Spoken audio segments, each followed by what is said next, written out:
Hey guys, such an important time to keep our immune systems up, so let's try this quick round of stretches. This first floss here, we've done it before. Forearms on the ground, knees a little bit wider than hips. Bring your hands into fists and actually narrow up your forearms just an inch or two. You're going to plug your hands forward so you feel super active in the top of your shoulders here. Start your hips back and you can tuck your toes for extra leverage.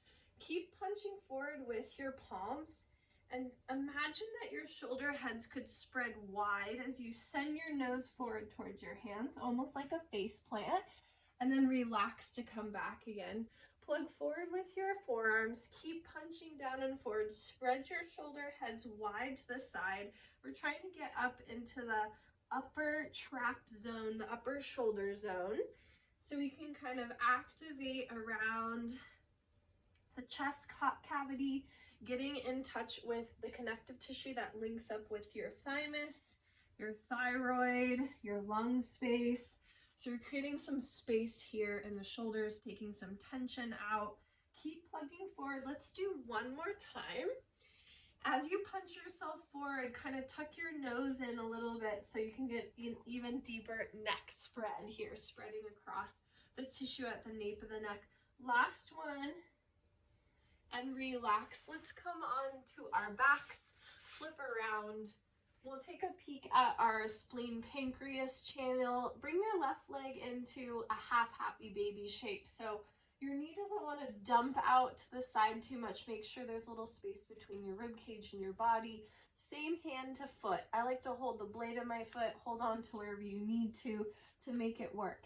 Heel kicks down, that's your activation, that's your engagement, linking up with the medial hamstring and the adductors here. Kicking down with your heel. As you kick down, the resistance is coming towards your pelvis, your hand is overcoming it, you're coming into a half happy baby shape. We want to activate the spleen, controls half the function of the immune system. It's where our little fighter cells, our white blood cells, they bring any kind of pathogens or junky heebie-jeebies into the spleen. It acts like a little jail where they can kind of control those pathogens and fight it off. Of course, it's also filtering the red blood cells, keeping those nice and healthy in the perfect shape so that they can transport oxygen and nutrients to the entire body. So we're working on our spleen channel here. Spleen and pancreas and TCM kind of go together, just FYI. They also are encased in the same fascial sac. If you are a nerd with embryology, that might be fun information to you. Switch sides, grab your other foot, kick down with your heel. You can see that nice spaciousness here on this side a little bit better. I like to thread my other hand through to create that leverage and support, so that's an option. If you want to add on, you can also lift up and look through your legs, peeking through. Let's go for 6 more here. Kicking down, and if you're feeling super feisty after you do your double set, both sides, both legs, you can bring your legs together and do a double happy baby with activation. So try that happy baby as a floss sometime. We won't do it right here, right now, but that's a fun one to do if you are curious. So you're activating that spleen channel. Let's go last one. Okay, cool. Stay on your back and have a wall nearby. I should have told you that beforehand, but you can always move your mat. I'm going to flip myself around here and scooch my bum. It doesn't have to be flush, but it's pretty close. And I'm going to pop my feet up a little bit higher than what would be tabletop here. So making sure I'm nice and comfortable. I'm going to roll myself up. This is a classic one from my teacher. To activate our thymus, so that organ slash gland that sits under your sternum.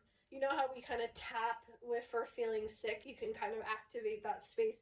That's what we're trying to do here. We're trying to activate the thymus to get cranking to support our immune system. Plug your elbows down or straight arms plugging down at your sides, your choice. I like to start with my elbows plugging down. And then as I'm plugging down, that creates activation through the chest girdle here, the chest cavity and up into the traps, I should say. And then as you're plugging down, using that resistance, you're slowly rolling your spine down to the ground. And then you'll start again. Make sure that your neck feels comfortable. You might want to look up just a little bit here, or tuck your chin in if you need to. If you need even more support for your neck, put a blanket under your shoulders so that your neck has a little extra wiggle room.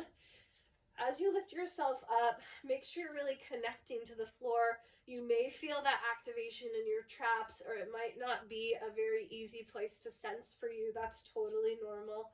Let's go for 2 more. I like to do about 5 or 6 and then take a break and then do another set. Especially if you feel like you're coming down with something, you can kind of pop into this and do a couple. Don't overkill though, nice and easy does it. Rest with your legs up the wall afterwards, and you can kind of rub the center of your chest, working that zone where your thymus sits underneath your sternum. I hope you like that. Do this all the time just to support your system. You want to keep your lymph nodes nice and healthy and the lymph flow flowing. Thanks so much.